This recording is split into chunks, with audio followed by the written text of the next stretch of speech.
आज मैं आपको नेपाल की प्रशासनिक व्यवस्था की विशेषताओं के संदर्भ में इसके भाग 3 के अंतर्गत कुछ विशेषताओं को स्पष्ट करना चाहूँगी।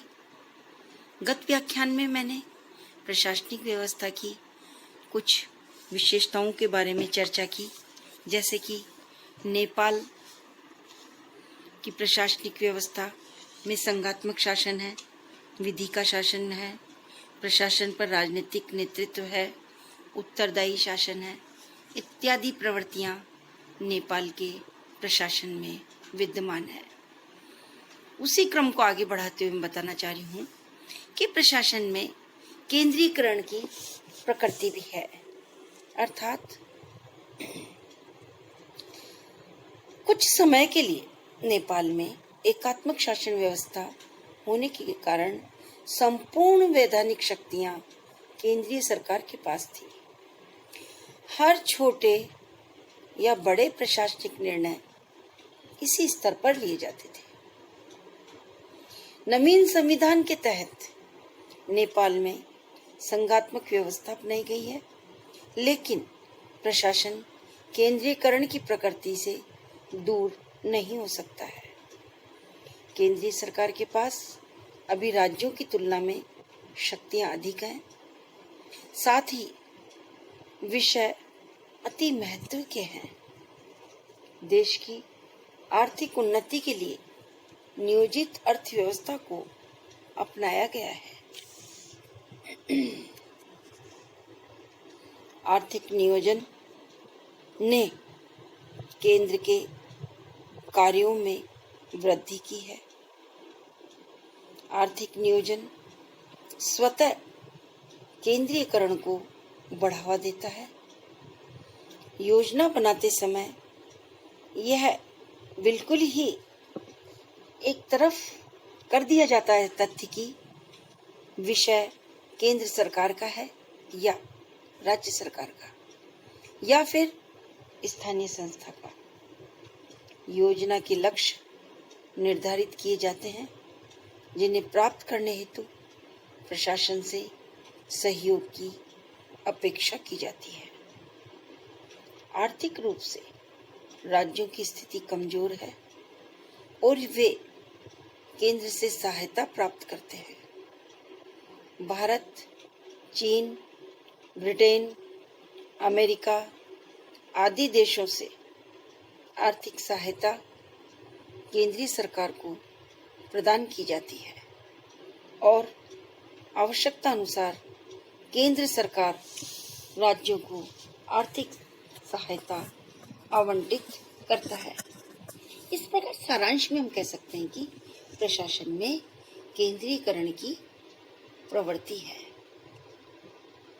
इसी के साथ दूसरी विशेषता उत्पन्न होती है नियोजित अर्थव्यवस्था, अर्थात देश में अज्ञानता, गरीबी, बेरोजगारी आदि को दूर करने के लिए भारत की भांति ही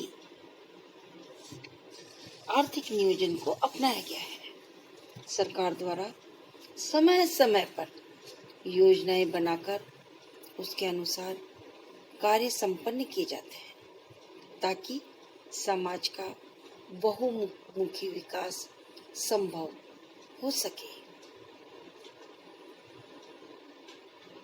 इसी प्रकार प्रशासन का कल्याणकारी स्वरूप भी है, अर्थात नेपाल का प्रशासन ठीक भारत की भांति कल्याणकारी प्रवृत्ति लिए हुए है।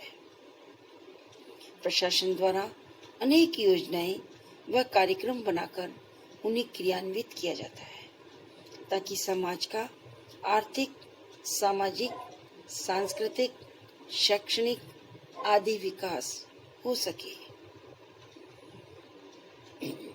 अर्थात कहने का अभिप्राय यह है कि चाहे नेपाल में संघात्मक शासन व्यवस्था हो, चाहे केंद्र को शक्तिशाली बनाया गया हो, चाहे प्रशासन को केंद्रीकृत कर दिया गया हो, अर्थात दो विरोधी बातें हैं कि संघात्मक शासन का स्वरूप है, उसके बावजूद प्रशासन केंद्रीकरण की ओर उन्मुख है, अर्थात संघात्मक में राज्यों की स्थिति बहुत कमजोर है। उसके पश्चात भी या उसके बावजूद भी प्रशासन जो एक तरह से स्वरूप है वो कल्याणकारी है, अर्थात चाहे संघात्मक हो, चाहे एकात्मक हो, चाहे केंद्रित प्रशासन हो, चाहे विकेंद्रित प्रशासन हो, लक्ष्य सदैव लोक कल्याणकारी ही रहता है। ठीक इसी प्रकार स्वतंत्र संस्थाओं का विकास, अर्थात नेपाल के प्रशासनिक संरचना में, प्रशासनिक स्वरूप में स्वतंत्र संस्थाओं का विकास भी एक महत्वपूर्ण विशेषता है। निष्पक्ष, स्वतंत्र और कुशल प्रशासन के सहयोग से नेपाल में कुछ स्वतंत्र संस्थाओं का विकास हुआ है। लोक सेवा आयोग, राष्ट्रीय योजना आयोग, महालेखा परीक्षक आदि इसमें आते हैं। इन संस्थाओं के सदस्यों और अध्यक्षों की नियुक्ति प्रधानमंत्री के परामर्श पर राष्ट्रपति द्वारा की जाती है, लेकिन राष्ट्रपति या प्रधानमंत्री के नियंत्रण से ये संस्थाएं पूर्णतया मुक्त पाई जाती हैं। इन संस्थाओं के कार्यकरण में कार्यपालिका, व्यवस्थापिका एवं न्यायपालिका तीनों ही दखलंदाजी नहीं करती। इन संस्थाओं को निष्पक्ष बनाने के उद्देश्य से संविधान में ही अनेक प्रावधान किए गए हैं। वहाँ कुछ महत्वपूर्ण संस्थाओं का जो विकास हुआ है उनका हम संक्षिप्त में परिचय देंगे। जैसे कि सत्ता के दुरुपयोग को रोकने के लिए एक जांच आयोग का निर्माण किया गया है। यह आयोग नेपाल के संविधान की अनूठी देन है। नेपाल में राष्ट्रपति के द्वारा इस आयोग के मुख्य आयुक्त और अन्य आयुक्तों की नियुक्तियों का प्रावधान है। इनकी नियुक्ति 6 वर्ष के लिए की जाती है। इन्हें पुनर्नियुक्त किया जा सकता है। इनकी अधिकतम आयु सीमा 65 वर्ष और न्यूनतम 45 वर्ष रखी गई है। सर्वोच्च न्यायालय के न्यायाधीश की भांति ही इस आयोग के सदस्यों को पद से हटाया जा सकता है। आयोग के सदस्यों के वेतन, भत्ते और सेवा दशाएं संसद के कानून द्वारा निर्धारित की जाती हैं। किसी भी सदस्य के कार्यकाल के दौरान वेतन, भत्ते आदि में अलाभकारी परिवर्तन नहीं किया जा सकता।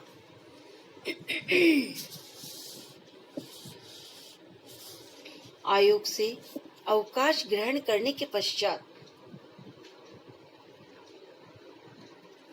आयोग के मुख्य आयुक्त या आयुक्त को इस आयोग के अलावा अन्य समस्त राजकीय पदों के लिए अयोग्य ठहराया गया है।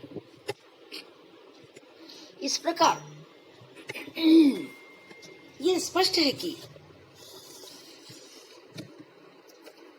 नेपाल के प्रशासन में स्वतंत्र संस्थाओं को भी महत्व दिया गया है।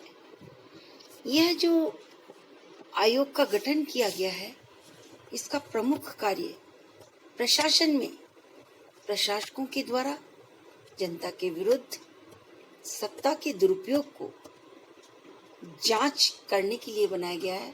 अर्थात यदि कोई नागरिक किसी प्रशासनिक अधिकारी के विरुद्ध सत्ता के दुरुपयोग का आरोप लगाता है तो उसकी एक निष्पक्ष जांच स्वतंत्र संस्था अर्थात आयोग के द्वारा की जाती है। यह आयोग पूर्ण रूप से कार्यपालिका के नियंत्रण से मुक्त होता है। अर्थात नेपाल के राष्ट्रपति द्वारा इस आयोग के मुख्य आयुक्त और अन्य आयुक्तों की नियुक्ति की जाती है। साथ ही इनकी अधिकतम आयु सीमा भी निर्धारित की गई है। सर्वोच्च न्यायालय के न्यायाधीशों की भांति इस आयोग के सदस्यों को भी कार्यकाल से पूर्व हटाया जा सकता है। आयोग के सदस्यों के वेतन भत्ते समस्त संसद के कानून द्वारा निर्धारित होते हैं। अतः साथ ही साथ आयोग के जितने भी सदस्य हैं उनके अवकाश ग्रहण करने के पश्चात आयोग के मुख्य आयुक्त या आयुक्त को इस आयोग के अलावा अन्य समस्त राजकीय पदों के लिए अयोग्य ठहराया गया, अर्थात वे किसी भी प्रकार के लाभकारी पद पर कार्य नहीं कर सकते।